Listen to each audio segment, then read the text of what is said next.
everyone. To those of you that have been wondering where the videos went, number 10 was the last one, and what happened to you? Did you get hit by a car? Did you fall off the edge of the earth? What did you do? I just thought I'd update this one more video. I got as far as Steubenville, Ohio. I did cross the Ohio River into Steubenville, and really began to evaluate where this thing should go from now.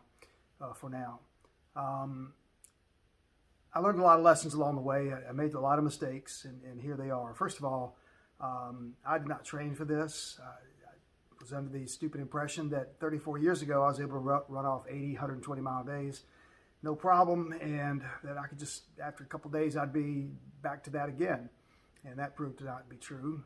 That was mistake number one. I underestimated the effect of age on my body and the lack of training. So that's number one.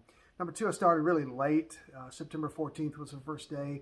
And unless I really averaged 60 to 75 miles a day, I was going to run into some serious weather problems once I got out to the Rockies. And I was aware of that. The date was chosen because it fit my work schedule and it fit the schedule for the folks at Lollipops. Really, for me to have done this, I should have started at least probably 3 weeks, maybe a month earlier, and trained for it as well.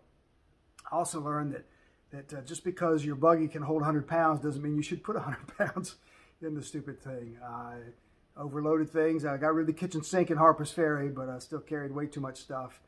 And the way I described it to people, carrying that buggy was like trying to run with somebody holding onto your shirt and just holding you back, especially on the uphills. It just was really a drag. I overloaded it, had too much weight. When I rode before cross country, I had panniers, and the bike was heavy, but because the panniers didn't hold a whole lot, I didn't pack a whole lot. So that was another lesson learned. I don't know, the buggy was fine, kind of on flat ground and on pavement, but once you got on the gravel, once you started going uphill, it was a chug. I don't know the physics of it, but probably the fact I'm on a two-wheel bicycle and I'm pulling two more wheels behind me, plus the weight was really an issue. So that was a problem as well. Finances became a problem with campgrounds fewer and far between. I began to be hitting up hotels and bed and breakfasts where I had to, and that began to be a little bit of a chore. I guess my problem is I didn't plan after Pittsburgh. I had everything mapped out through Pittsburgh, and then after Pittsburgh, I kind of was like, I'll figure it out when I get there. Well, I didn't figure it out, so there's that. So I did stop in Steubenville, Ohio, and I came back home, and that's where I am now. I thought I'd share that with you, and I'll put a few more things up here on the video. I discovered some of my footage that I had on my GoPro camera did actually come through. I'll add that here, as well as a few other things that I think were really, really cool. Some pictures and things of that nature. I am happy with the response to Lollipops. I was hoping this would get a broader audience. That never materialized. It was really pretty much my friends on Facebook, but boy, did you respond. About $5,000 was the last figure I saw, and it's still coming in. I was also pleased to know when I got back I did stop back at Lollipops and spent some time there. And one day I was, after I left the ride, I came back and there was somebody had donated, they no longer needed it, a hydraulic lift mechanism that goes onto the side of a van, like a minivan.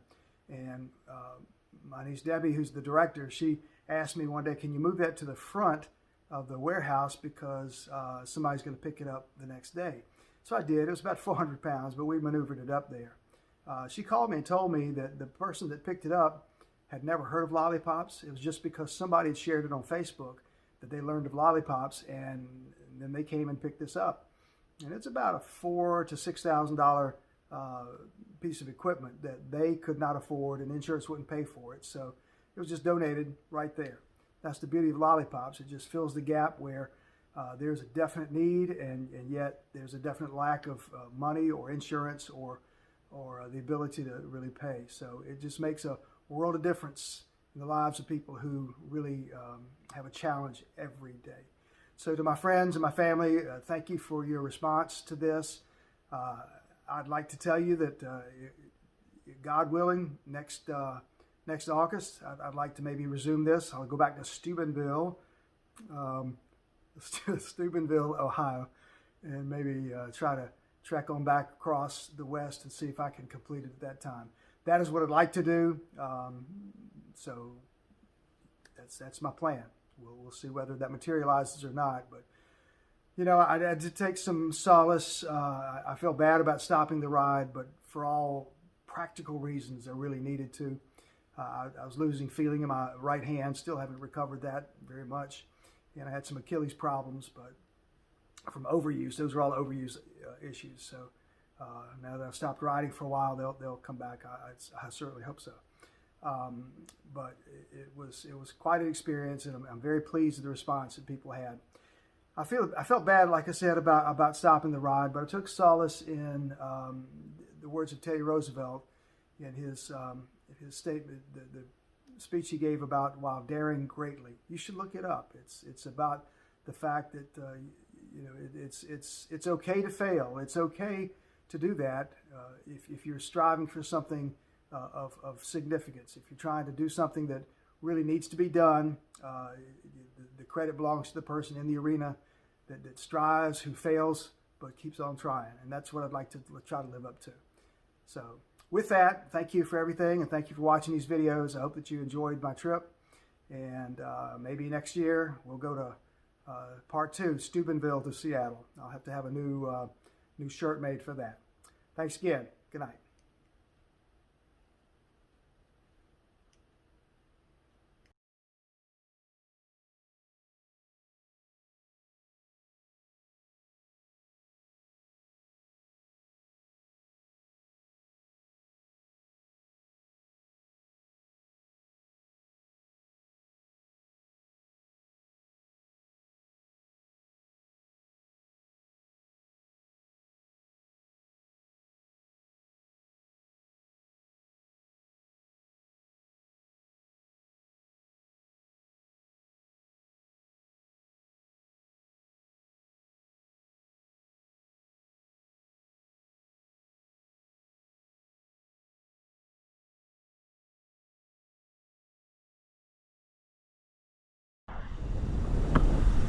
Okay, Potomac River, leaving the heart of downtown DC.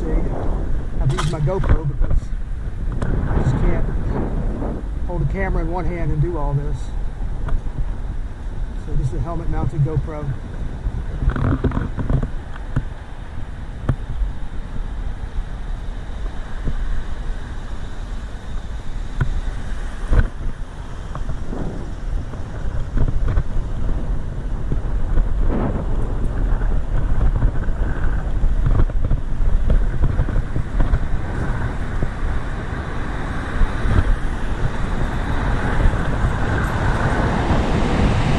Georgetown, Casino Canal there in Georgetown.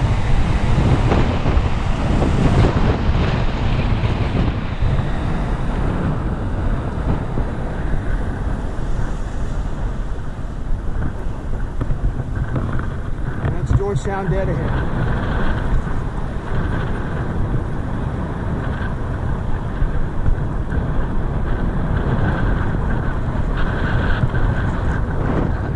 Better footage with my camera, but I cannot hold it in this city traffic. Let's get up the canal, I'll do that.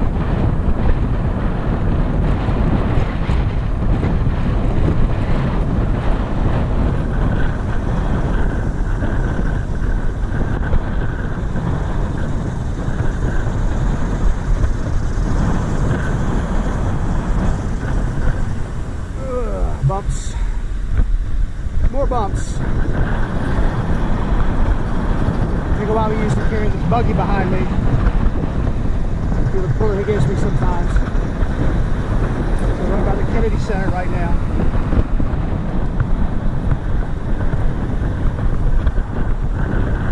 An awesome thing. Next 10 days is supposed to be pleasant temperatures and very slight chance of rain. I think on Thursday, and that's it.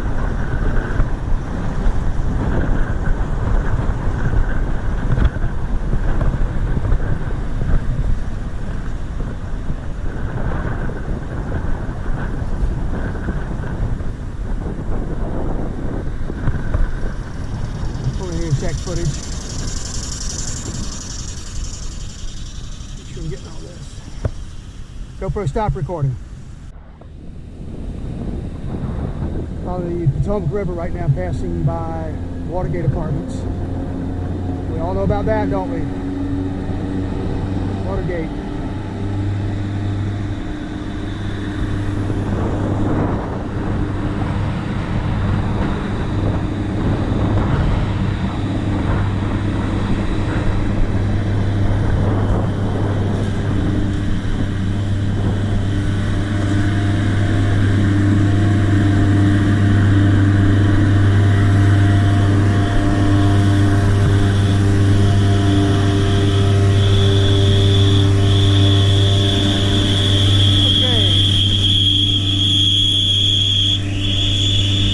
Check to see if any blood coming out of my ears.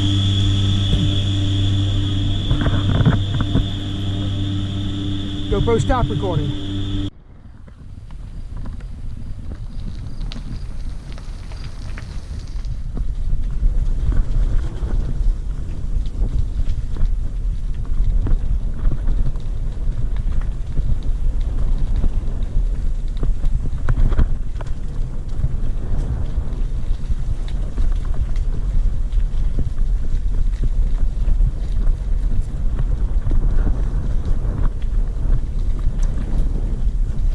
This footage is on my GoPro.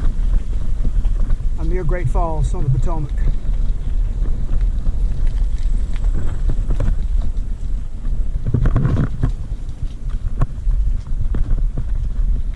Sorry if it's bouncy, it's a little rough here.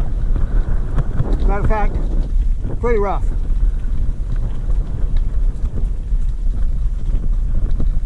I am not moving fast.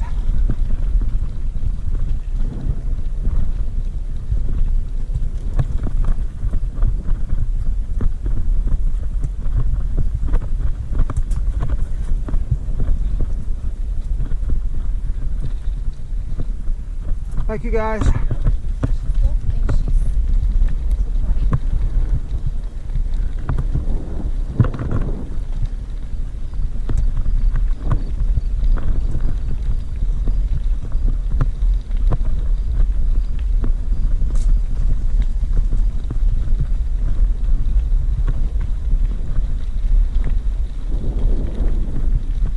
Bump.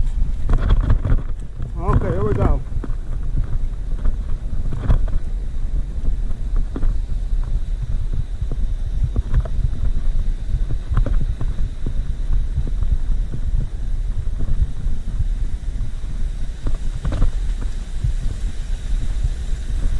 If you're not familiar with the story of the C&O Canal,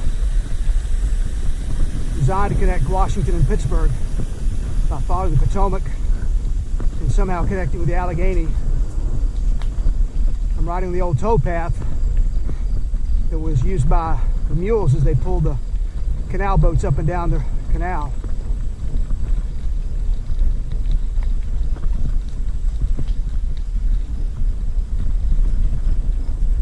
A little concerned because all the accesses to water, they've all been shut off because of COVID. And I'm pretty low on water. I'm hoping the visitor center at Great Falls will be open, get something there. Otherwise it's going to be a dry night.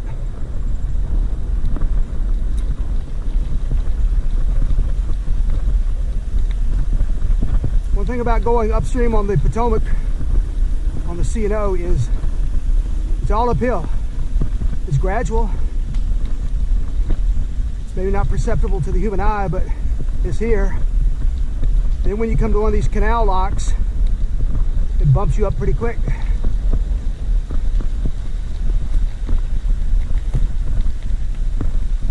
Ooh. Come on, baby, you can do it.